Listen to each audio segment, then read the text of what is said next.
Espiritu ng Panginoon ay sumasa akin. Sinugo niya ako para dalhin ang magandang balita sa mga inaapi. Sinugo niya ako para ihayag ang kalayaan sa mga bihag at ibalik ang paningin ng mga bulag. Para bigyang kalayaan ang mga taong naaapi. Ipahayag ang panahon ng pagliligtas ni Yahweh. Isiyas, Isiyas, masaya ako na nakasama ko kayo ngayon. Napaka-espesyal ninyong lahat.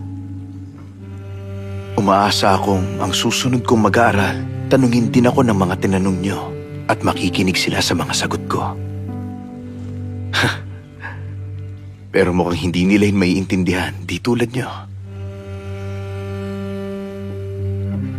At sana, kapag dumating ang oras, sasabihin nila sa iba ang tungkol sa akin, katulad ninyo.